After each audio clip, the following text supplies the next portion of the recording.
What up, everybody? I'm trying to back another video. I'm gonna try to keep this as short as possible. Well, anyways, there's not gonna be any tutorials or anything, but you seen the title, man. I got rid of the 300. If you're new to this channel, like, subscribe. Obviously, the name of my channel is Dan 300. It's 300 for a reason because the 300 was, it's special on this channel, right? That's like my main car. First one I had was an '07. Engine blew up, got rid of it. Then I got another one, which was an '05, and yeah, I got rid of it. It's actually been gone for a while. It's been gone for how long it's been gone? Maybe like 3 months now. So I sold it a long time ago. I just my plan was to try to get another one. So that way when I revealed that it was gone, that I already have another one to replace it, but it didn't quite work out. I just couldn't find one that was in good enough shape. But anyways, the engine didn't blow up. That's not why I got rid of it. Actually, the car was in good shape. Matter of fact, I just did so much stuff to it. I just changed transmission fluid, the brakes. So the car was good. But something did happen. Something really bad happened. And I probably fucked up. And I'll explain how so. But y'all want to stay tuned. I got some crazy shit going on actually right now. I'm actually in the replacement car. I'm not gonna tell you what it is. If you guys can put two and two together and figure it out, then yeah. But I'm gonna reveal this car in a different video. And this car also has a crazy story as well. But long story short, this replacement car that I got that I've not revealed yet is also gonna go. But I'll talk about that in the other video when I upload that. So y'all stay tuned for that because it's crazy, man. But anyways, back to the 300. But yeah. And I said I fucked up, right? And how did I fuck up? Well, basically, I let my wife drive the car.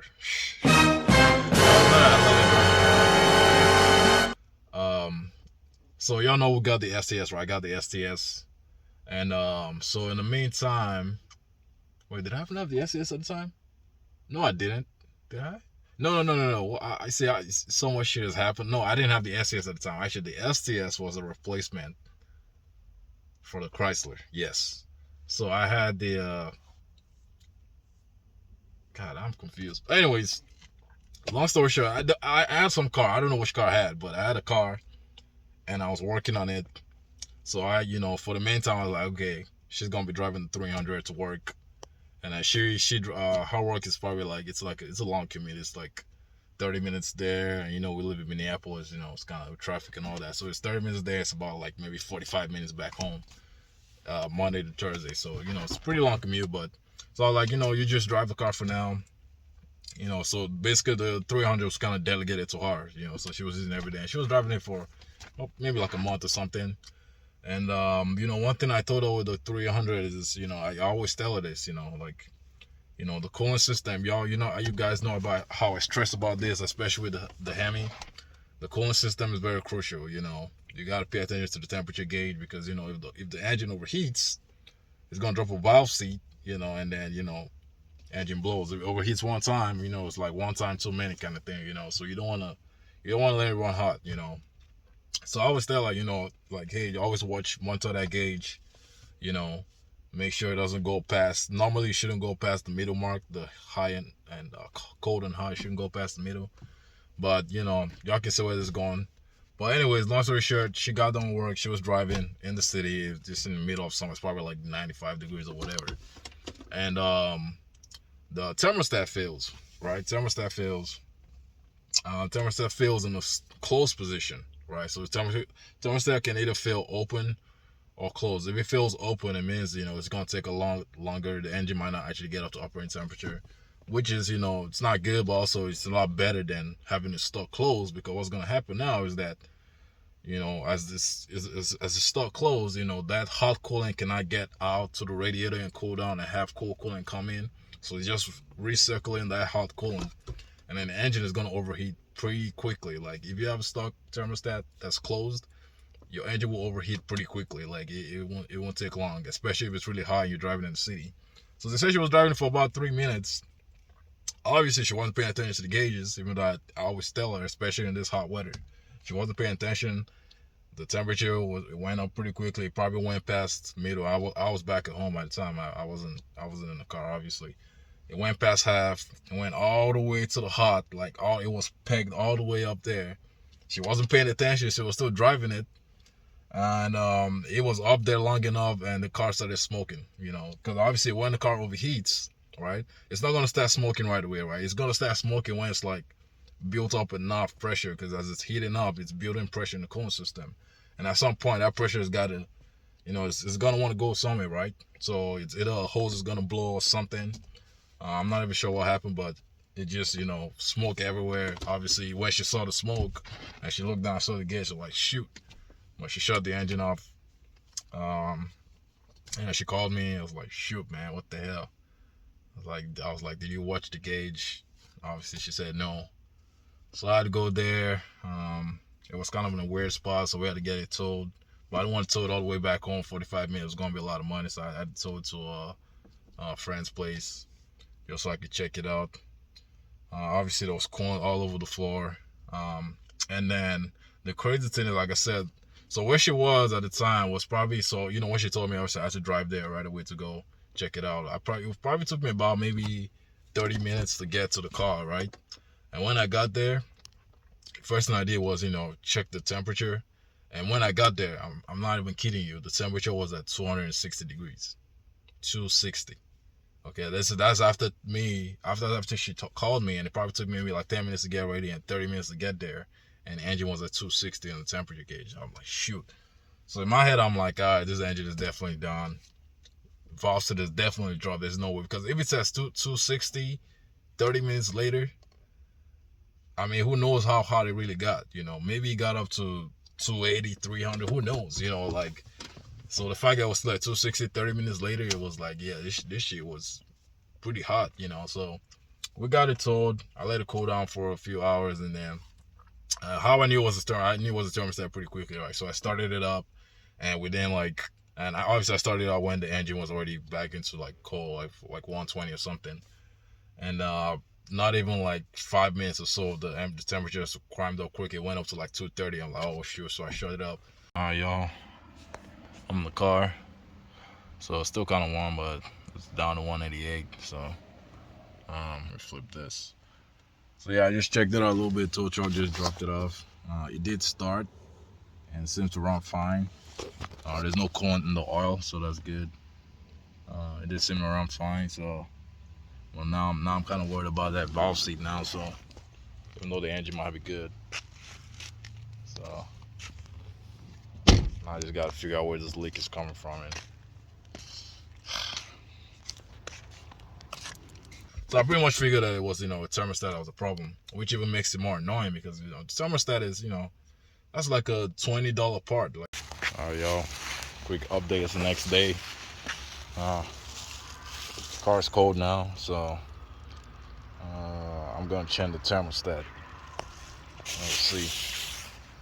I already got a new one from AutoZone, so we'll see. I'll swap that out real quick and I'll run it and see if it runs hot, and then we'll go from there. But sorry, I already took out one bolt, so I'm gonna take out the other one now, and the thermostat is in there. Like a $25 part, really simple. So you take something that simple, right, that fails, and now Vossett dropped. Now you need a whole ass engine. That's who knows how much these engines are, three grand or whatever. But when I did run it, somehow the engine still ran fine. It ran good. Obviously the valve seat didn't drop, which I don't know how the hell that valve seat stayed in place. I don't know what happened, but it still ran fine. So I like, shit, all right. So I let it cool off. Then the next morning I bought a new thermostat, put it in there. Obviously we lost a lot of coolant in the process, so I had to top it up again, bleed the system. Started it up, it ran fine, and obviously it didn't overheat anymore. And then I took it for a couple test drives, and I ultimately drove it back home about 40 minutes, and it drove fine. And the car was back to normal, everything was good. All right, y'all, quick update. So it's been idling for a while. I just changed the thermostat. I mean, I think that's definitely what the problem was, because now it's probably idling for like, I don't know, 30 minutes or so, and obviously the temperature is where it should be. So But yeah, I think that was probably the issue.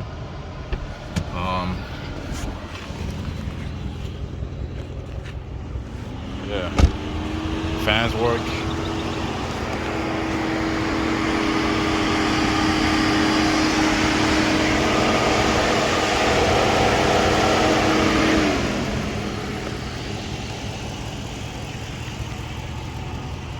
Obviously, since then I didn't let her drive it anymore, so I was the one who was not mainly driving it now. So, but yeah, that's basically what happened. Like I said, the car ran fine. It didn't overheat. It never overheated again. But you know, just knowing me as like how like like I said, my first 300, the velocity dropped. You know what happened there, and in my head now I'm like, man, this is just a this is just a ticking. You know, who knows? I mean, yeah, even though the velocity didn't drop now, who knows how? Maybe it's already dropping, and maybe you know, in the next 50 miles or next 500 miles or next 2,000 miles, it might drop, you know, and I just didn't have that peace of mind, you know what I mean? It's one thing if you have a car, but like deep down, you know, you're kind of scared. Because at that point, I was kind of scared to drive the car. I'm going to be honest with you. I didn't have any confidence in the car anymore, even though the car drove fine. I just was scared to take it out. Like literally every time I go to the gym or anywhere, and I get done, I start it up. I'm like hoping, man, please start, you know, because usually the way the velocity will fail is after you've been driving right, you shut it off, go do what you got to do, and you come back and you try to start it, and it doesn't start anymore, right? It doesn't fail while you're driving. It fails like usually fails when the car is shut off, right? So I basically didn't have any confidence in the car. I didn't want to take it anywhere. I was scared of taking it. I was definitely not gonna take it on a no like I definitely wouldn't take that car like a long trip or like hours away, stuff like that. I was like, nah. And it's like, man, I don't like this feeling. I like this car. Like I said, I just did so much. I just put new brakes, did so much. I just serviced the differential, changed the fluids, everything, you know, just keep the car going, and then this shit happens, you know. But like, you know what, the car's still running good, man. Let me just, like I said, I don't feel confident driving this shit no more. I'm gonna just get rid of it. So but yeah, that's basically what happened. Hopefully it makes sense to y'all. And yeah, I sold it, man. I sold it. It was probably maybe like I don't know how long, but I sold it after that. And yeah, it's been gone ever since. So and then so I sold. I had to get a different car now. So I ended up getting this car that I'm sitting in. I'll give you a hint. It's an SUV. But that's all I'm gonna tell y'all, which I'm reviewing in the next video. But like I said, even this car also has a crazy story because now I have to get rid of this car also. But it's a whole different thing. But y'all stay tuned for that, man, because that video is gonna come out, man. But anyways, yeah, that's why it's gone. So if you wonder why I haven't seen any videos about the 300, that's why it's been gone. So now would I get another 300? Fuck yeah, I'm gonna get another one. My channel is that 300. I'm gonna get another 300. That's not a that's a fact. That's for sure gonna happen. It just depends on like I said, I try to get one by the time I had to reveal it, but just I just couldn't find one that was in good enough shape. All the ones I was seeing like they need some kind of work or wasn't good. Wasn't a good shape. I was like rusted out. Like I want to try to find a clean one. But yeah, I'm definitely gonna get another one. I don't know when it's gonna be. It's probably not gonna be. I don't know. Maybe in the next few months. I don't know. But I do want to try to get a. So I don't want to get a first gen 5.7 anymore, right? I don't want to get a first gen 5.7 anymore. If I'm gonna get a first gen, a Gen 1, it's gonna be it has to be an SRT, right? I've owned two first gen 5.7s. Like I've already experienced that car enough. I want to go into something different, right? So if I'm gonna get a Gen 1, it's gonna be an SRT 8 for sure, or I don't mind getting a second gen 5.7, right? So either a Gen 1 SRT or 2011, preferably from 2011 to 2012. The 2012, I don't know. Whenever it changed, I don't know if it was 2015 or 2016. I just don't like that newer look. I kind of like the 2011. I like that one a lot better. So if I can get that Gen 2 5.7 or first gen SRT, that's definitely what I'm looking for. But yeah, man, another one is coming. I just don't know when, so you're just gonna have to stay tuned. But anyways, hopefully it makes sense to you all. Let me know what you guys think in the comments, man. But it's been a lot of crazy shit going on.